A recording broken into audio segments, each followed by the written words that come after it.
All right, guys, it's been a minute since my last update video here in the Jeep. I want to say it's been the better part of at least 2 weeks, if not 3. I think I did an update post SVR. I don't know. The weeks are kind of blending together. But lots of progress that's been happening still. Day job's been really busy, but had a good 3 working days in a row.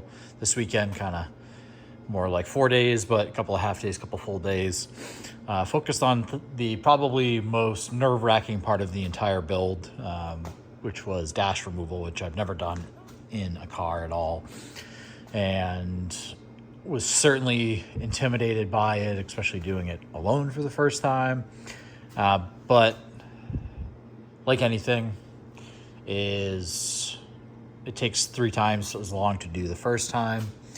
Then efficiency grows, but I'd rather take my time, make sure that I was doing things correctly, not trying to torque on anything, not fighting the piece as it came out, because there's probably like 60 bolts between all the pieces that are stored over here and labeled on the floor, and then the actual main dash skeleton itself.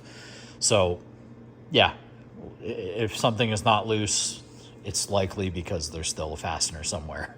If I somehow put this thing back together and all of the screws go in and I have no extras, I'll be really, really happy. I think there's always, with something like this, you end up with 1 or 2 in your hand and go, well, it's not rattling, everything seems secure, move on with your life. But with this, everything, I tried to be really methodical. Shout out to Matt Kim for giving me a couple really good insights about labeling, what to label, how to label, so that when I go to put this back in, taking it out is frankly the easier part. Putting it back in and not having to fight the order of operations of what you're putting the pieces in, so you don't get towards the end and then go, oh crap, I was supposed to put this piece in first. Now I got to take apart 5 pieces that I just put in to put in the correct piece, or oh, I forgot a wiring harness because I didn't flag it or label it. And again, same thing, as I got to work backwards. So this thing's been in and out of the car a couple of times now for test fits. As you can kind of see, there's some brand new holes in the corner of this thing. Actually, while we have it up there, I'll grab an A-pillar so you guys get a better semblance of what this thing looks like, because we'll get into the meat and potatoes right away, which is the mid-range. So let's get this here.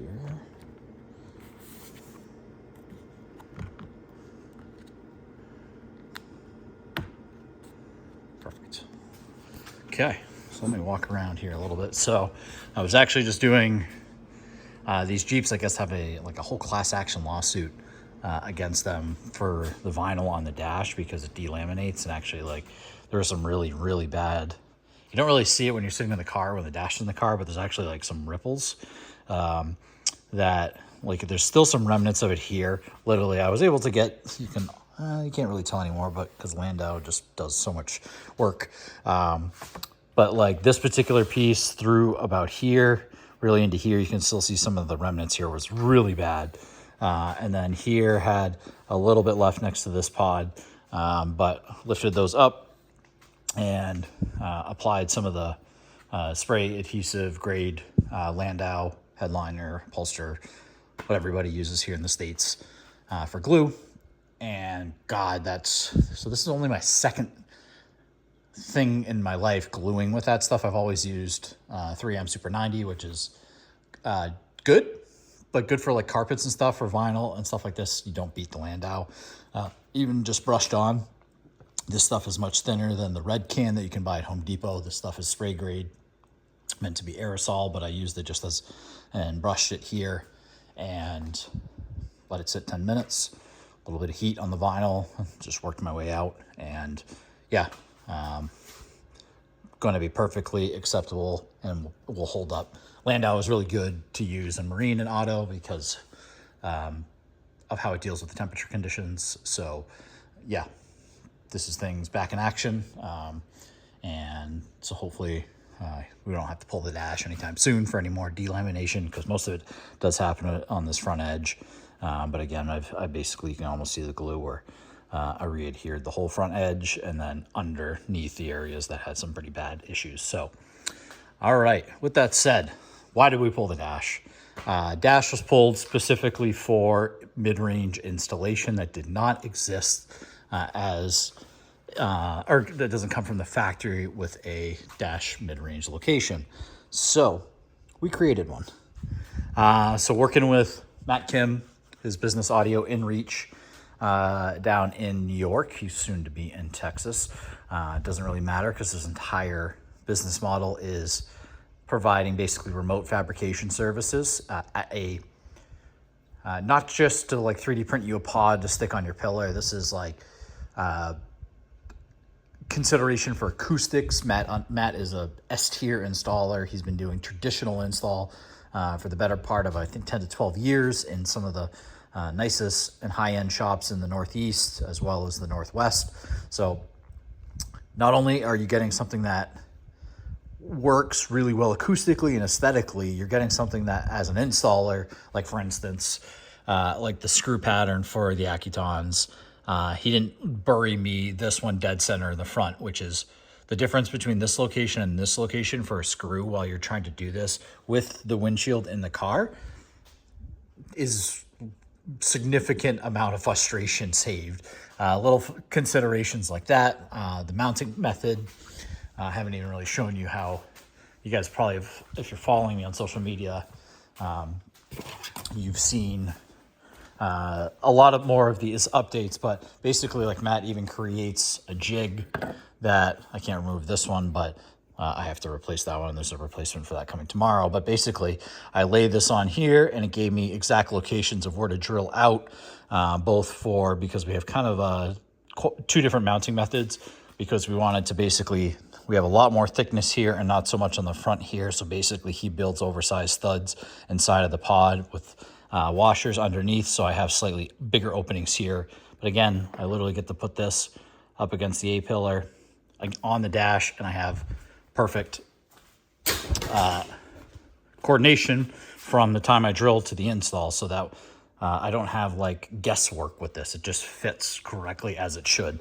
So like this pod that's been that I decided to screw up because I overdrove a bolt about 1 millimeter too much, grabbed the wrong bolt like an idiot, and sunk it a little too far. We're all human. So Matt has a replacement pod for me here in the mail coming tomorrow, which is when the dash will go back in. But to give you guys a sense, so again, Matt gives you the template, drill the holes, very slight adjustments with a little bit of Dremel, hole, and then again, some really sturdy mounting, those oversized studs. You got M5 bolts. This thing is printed out of 100% ABS, and so this thing is very, very rigid. He was really, really great about working with me because I made him use this cat skin vinyl, which is a really, really nice match for this dash, but kind of a pain in the ass to wrap with. The mid-range is easier. The sails, you'll see that the stuff is really, really finicky, really sensitive to heat. You basically can't apply heat for more than maybe 10, 15 seconds in an area. Otherwise, it literally, you can see that there's now no longer any more texture. Like that's 30 seconds of heat because I was really trying to stretch it and see if I could make it work, but I didn't know that. Matt had known that about the heat issue. I'm like, hey, did you notice this when you were wrapping? And he was like, yeah, this vinyl's a pain in the ass. Like you have to be super, super sensitive with it.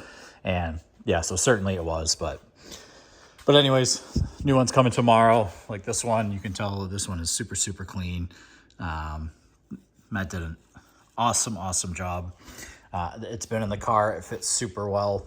Nice low profile edge on the front, right in the dash corner. Great for width. It's nice and tight to the windshield. You can see the windshield line is essentially right there.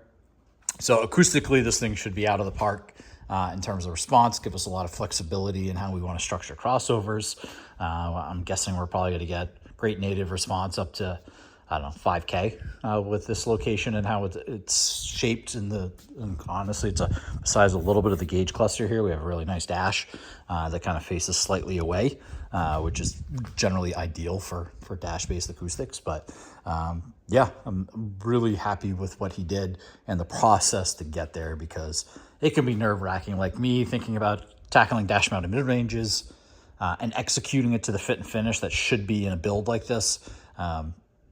I'll team up with Matt any day of the week to do this again, because this is something that your eyes are constantly looking at as the driver, and or if anyone's in your vehicle, this is what they're going to be looking at 99% of the time. So making sure that we nailed this out of the park was super important from both a functional standpoint, acoustic standpoint, and aesthetic standpoint. So yeah, okay, mid-ranges. And then while the dash was out, naturally, you guys can't see it here, but you'll see it in a ton of photos. Oh, there's a lot of CLD in this thing. CCF, tons of little tape sections, just so you can start to see some of there. But basically everywhere you see foam here, there's also CLD. And then there's a layer of 1-inch fiber mat in between. Basically, there's a removable duct section that you can take out, and then so I have almost a full coverage piece of 1-inch fiber mat between that, and it's actually a little bit of some light here. Yeah, you can see the fiber mat up there. So yeah, this thing is now rock solid. We've gone through and done tape on all of these types of joints. You can start to see like basically everywhere where I know that I'm going to touch the panel. I got butyl on all of these screw anchor points, so those don't rattle, even though they tend to shut up once you put a screw in them. But there's only one chance to me once this dash goes in, but now it is super solid. And yeah, essentially this, once I get that pod in the mail tomorrow, we will bolt that sucker on, and this will go right back into the car. We just got mid-ranges wired up. As you guys, hope you guys saw, we made the change to the Accuton from the Utopias, which I'm really excited about. And we did the graphites. So these things are, to me, the best automotive mid-range that exists in the world. Yeah, period. They are just the reference to me. I've heard like Mark Bruno's mid-ranges are phenomenal, but I wouldn't consider those something you would use in most daily drivers or have a dash to fit those things. Those are also exceptional, but these to me, 3-inch mid-range, 3.5, but the actual surround is a 3-inch. It is ridiculous what these things do. And then the graphite is just so damn sexy. I'll give you guys a little preview, why not?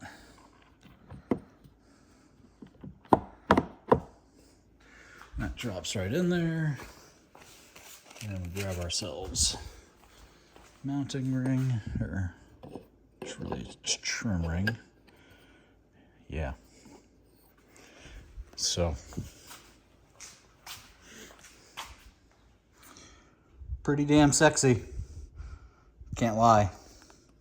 Good job, Matt. Can't really be happier with that. So yeah, they're really nice. So the only thing we lost in this process is these A-pillar vents here no longer will function because of the location. You can kind of see I sealed them up here. There's a duct that comes out of the defrost that technically runs out. I actually have these pieces. So this natively would sit like that. Am I stupid? Yeah, I am. There we go. Yeah, it's something like that. I honestly don't even remember. Probably it's because the duct was much longer. The duct came out to here. But anyways, there used to be a duct that came up to the A-pillar. We got rid of those. Chris and I talked about that. With these vents here, it should be a non-issue, and the defrost vent in the front of this thing is giant. So, but They are really, really nice. In terms of area, there's really only, like, there's no modification to any of the other duct for the main HVAC. Nothing structural at all inside the dash or in the car, which is a really, really nice find, because we really only had some inklings based on some photos I'd gotten of what it was anticipated to look like under there, and we just kind of made some educated assumptions about depth of where the speaker was relative to the very front of the dash, because I knew that there was a crash bar here, but it's really hard to tell exactly how deep that is, and it has a step in it of like how that would all work with the mid. Thankfully, it's perfect. Literally no cutting, like solid 1/2 inch to inch of clearance all the way around the basket in every direction, and then this thing breathes straight down. There's nothing restrictive right behind it. So yeah, this car and platform is super viable to do mid ranges without, like, yeah, you got to pull the dash, but if you're planning to do that anyways, it is perfectly viable without crazy amounts of work. So this is probably most WK2s are like this. So yeah, all right, so dash is out. What else did we do? Oh, front sub. All right, I forgot about this. This feels, even though this was basically last week's project, this, in terms of what I've been doing with front subs, whether it was Miguel's or my own, it was a really nice change of pace to do a regular cabin facing front sub. The reason we decided to do cabin was we wanted to use the full size 10 to keep up with the 24. And in order to do that, we've been really focused, Miguel and I think, on building cars and using firewall facing subs, because there's some performance benefits to the you don't get any audible noise. It tends to really help with getting image, like base to really stay up front. It just natively images kind of center of the dash when you do that. But in this case, to me, this is the much healthier decision because of the depth that using a full size sub, even I have a C10 here, a regular shallow version. By the time you invert it and do that like I did in my truck, you just lose a lot of the function of the passenger seat, more so than even myself as a diehard SQ guy would want to give up. And so Chris and I had a conversation about this, and Miguel and we decided to kind of keep it cabin facing. This is not the C10 where you have that inverted motor and you have that little ring that's in the center that when you're really pounding on those subs, you do get an audible air kind of chuffing that comes out of there. When it's flipped towards the firewall, you don't hear it, but when it's facing the cabin, you do. So we're using a full size 10 here. It's got flexibility. C10 XL is no longer in production, as most people know. So if we needed, this thing bites the dust one day, ML10 drops in. Nick from Resonix, I think he's announced that he's building subwoofers, but he's going to have a 10 coming out. So we'll be able to play around with various pieces in that. But this thing is a big old box. Even though it fits like nicely, and you do lose some leg room, but compared to what you would do for a box that is, it's like 0.9 cubic feet roughly, and that's conservative. It could be a cube. That for what that, how much it affects the cabin, it's, I don't know, you probably lost 2.5 inches of leg room for a sub box that should perform really, really well. So we got our 3D printed grill. This will go in the removable trim baffle that will be in front with carpet. This is just wrapped in stretch suede now, and Resonix's CCF 3F. So really, really happy with this. It's rock solid. I think probably weighs 45 pounds. There's 12 layers of chop strand. Then it's been fully Resonix Mega CLD'd. I mean fully. Then 1-inch fiber mat. Thing is a tank, and that'll mount with 2 M6 bolts that are riv nutted into the firewall, so nice and secure. And then a XT90, so quick removal, quick service, and just like how I build everything. So that's front sub. Out back here, I literally don't know the last thing I updated here, but amp rack is the last thing I'm doing on the project, so it hasn't changed at all. It still has the template out there, because there's a chance Chris might take the Jeep back for a couple of weeks, so I can build most of the amp rack on a bench. So that's why I'm kind of saving it for last. And I'm really trying to get the front of the car completely done, work my way backwards, and then have just the amp rack left. So most of it is designed already 3D wise, so I kind of know where I'm going with it. But I just want to vet a few things. And again, I'm focused on getting the front of the car, which you can see is sort of together. Entirety of the dash. So again, if you guys ever do a dash removal, I highly suggest one, labeling all your pieces. So what I did is basically I started to number things. I had a bad order, so you see some negative numbers here, but I have -2, 2, 1, 3, 8. Basically what this is telling me is what order I took a piece out. So -2 being the first piece I removed, and then you guys can jump here. This is number 11. The steering wheel is kind of on its own thing, but yeah, all the other pieces are labeled, and then I take the bolts that are associated with that, I bundle them in a piece of tape, then I tape it to the piece, so that I know exactly when I go to remove the pieces, I know what order they went in, and then when I go back to put them in, start at the highest number and work my way down. And that way I know that I'm putting things back together in the opposite order that I took them out exactly, so I don't catch myself, like I said earlier in the video, where I went ahead of myself and I put something away that I shouldn't, or put something in too early and then shot myself in the foot. And I got to take a bunch of whole stuff out. But yeah, even things like the airbag, I labeled which connections, number 1, number 2, not that you can really screw those up. Taking no chances on stuff that's sensitive, stuff that can get triggered with the battery. I'm trying to really rush to get the dash back in, because it's been 2.5, 3 days the dash is out, and I know things like the speedometer and the airbags, the ground is taken off the battery, so it shouldn't throw any codes. But if you do remove this stuff and you don't pull the negative terminal on your battery, you're likely to probably cause a ton of errors from your car not recognizing those being installed anymore. So make sure you do that when you do something like this. So yep, these pieces, I'll probably do a little bit of sound treatment, especially on the dash vents, and a little bit of the glove box pieces, but the rest of the stuff is really rock solid, honestly. I got to give kudos to the Jeep platform. Literally every piece that I pulled out of here has foam on it. I'm not going to say that it's CLD'd or anything like that, but the dash was really, really, really solid.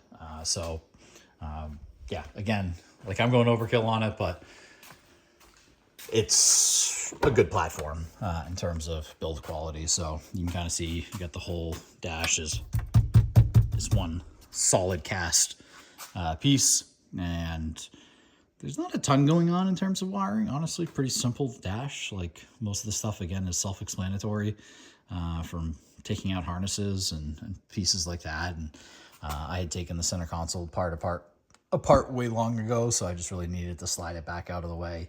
And then once I get the dash back in, the center console will go back in with it. Then I can put the floor and the seats in the front sub. So hopefully by the end of tomorrow night or Thursday night, that the entirety of the front of the car is done. Amp Pro's in, everything is wired, terminated, and you can kind of see the sails of what's been going on already. The doors are fully together, but if I can get by the end of Tuesday or Thursday, the entirety of the front of the car done, wired, put back together, I'm gonna be really happy. And then I'm all focused on amp rack. So yeah, dash is completely out, but yeah, this is like what I was saying, is that you have this big crash bar in the front that thought was going to be an issue, but thankfully with that step, and we had made some we had seen photos of it, but we had made some educated assumptions of how far we thought, and made some conservative choices in how we designed the mid-range pod.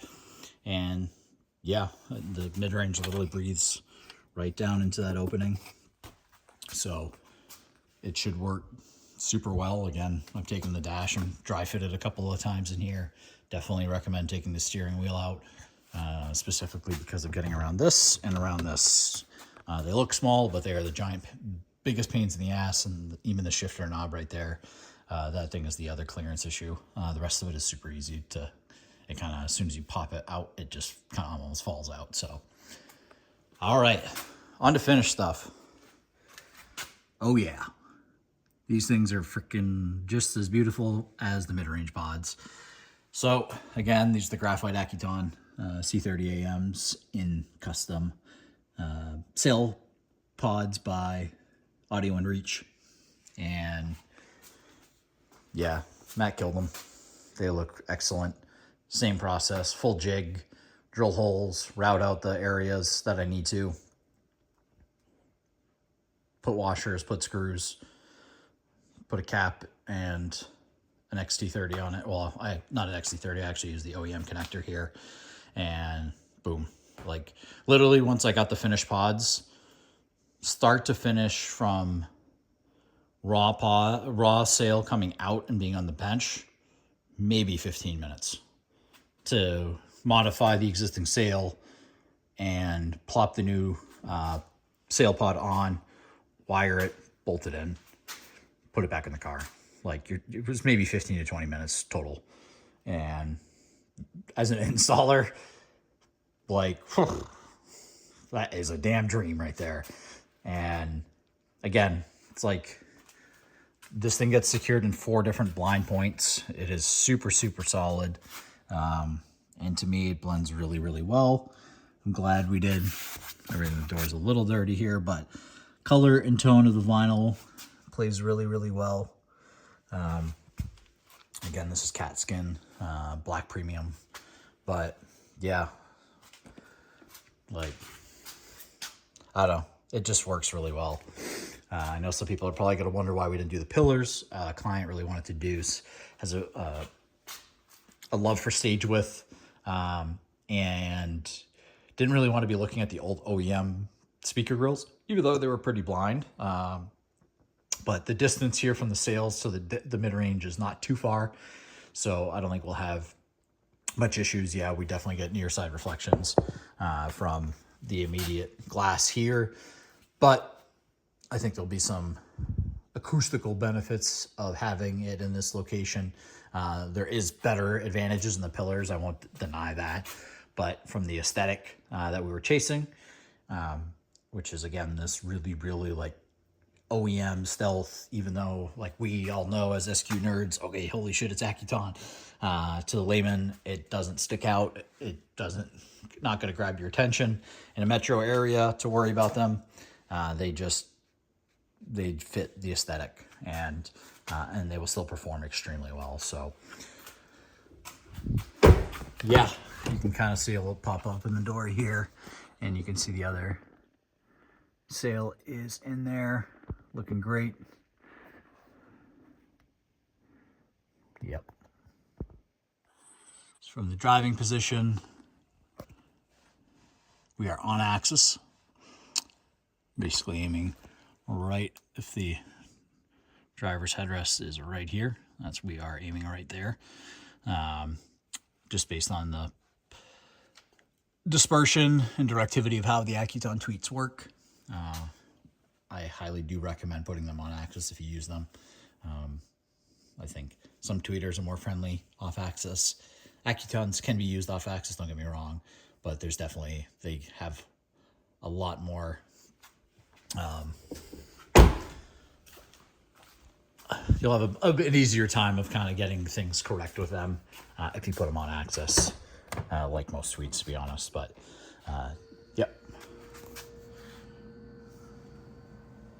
Again, just really, really, really nice work. Again, front sub will go in. Yeah, tomorrow night I'll open up this loom, get the mid-range wires run up. That'll be real easy. We'll run that alongside a bunch of the OEM wire points, run that across the dash, secure it, and that'll take me just a few minutes. But yeah, front sub gets mounted on those 2 rib nuts you see there. That thing lines up perfect, and then we'll put that subfloor back in once the enclosure's in. But again, kind of got to work my way top down with the dash, front sub, floor, console, seats, and then the front will be all done. So thank you guys for following. Long-winded half hour, but Lots been going on. But yeah, once the front is done, hopefully by Tuesday or Thursday this week, then the finish line is really in sight for the build. And we'll be doing a heavy focus here on getting this thing surrounded with some Brax goodies. And we'll have hopefully making some noise in a couple of weeks. Thanks, guys. Have a good one.